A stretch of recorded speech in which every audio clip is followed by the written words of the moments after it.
हिंदी की तैयारी के लिए चैनल को सब्सक्राइब करें और नई वीडियोज़ की जानकारी भी आपको मिलती रहे, इसके लिए घंटी भी दबाएं।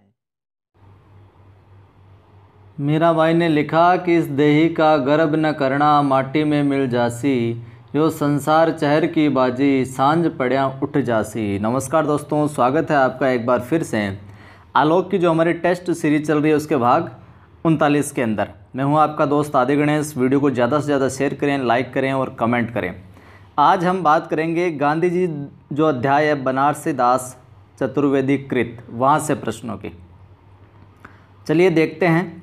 और कल रात को जो शिक्षा मनोविज्ञान और शिक्षा शास्त्र की सीरीज़ नहीं डाल पाए, कुछ तकनीकी खामी होने की वजह से आज डाल दी जाएगी वो भी। तो चलिए शुरुआत करते हैं। बनारसी दास चतुर्वेदी द्वारा रचित गांधी जी किस विधा की रचना है? तो ये किस विधा की रचना? एक संस्मरण है। ये कथन किसका है कि गांधी जी क्या आप में हास्य की प्रवृत्ति भी है? विलायती संवाददाता। विलायती संवाददाता ने कहा कि गांधी जी क्या आप में भी हास्य की प्रवृत्ति है?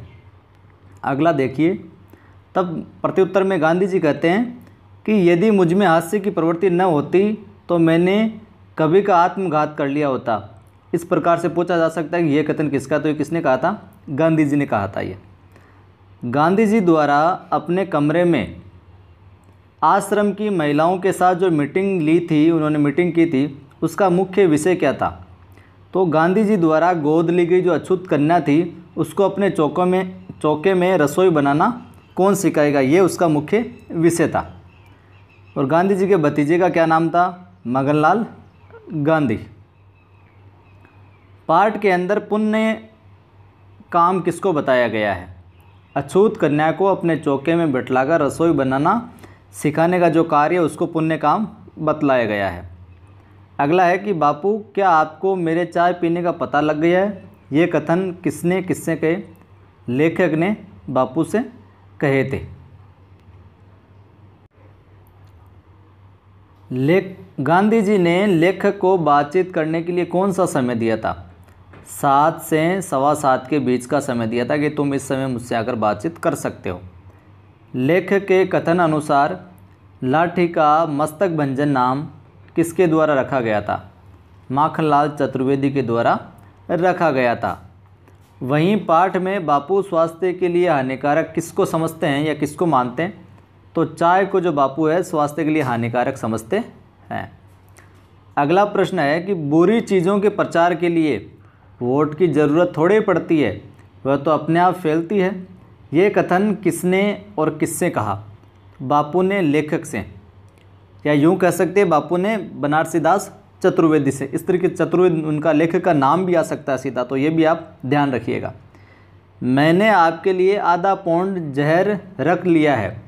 गांधी जी ने यहाँ आधा पौंड जहर किसे कहा है? चाय को।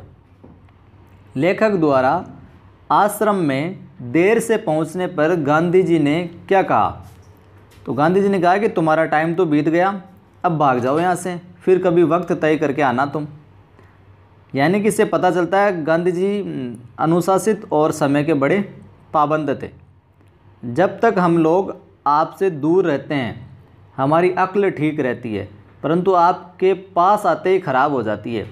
ये कथन किसका है? तो ये कथन है विद्यापीठ के प्रिंसिपल कृपलानी जी का।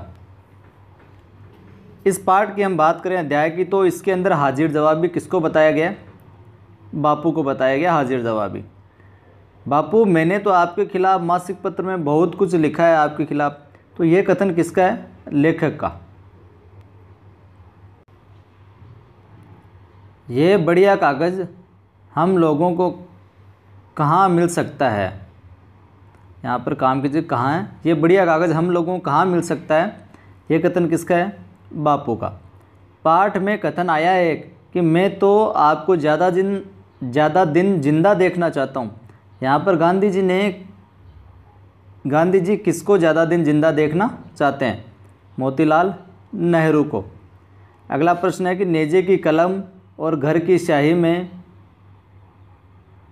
बापू का संदेश किसने लिखा? नेजे की कलम और घर की स्याही में बापू का संदेश किसने लिखा? लेखक ने। पाठ में बापू ने अपना छोटा भाई किसे माना है? मिस्टर एंड्रूज को।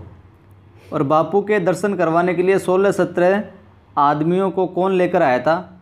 बनारसी दास, या यूँ कहें कि लेखक है जो लेकर आया था। शुक्रिया दोस्तों।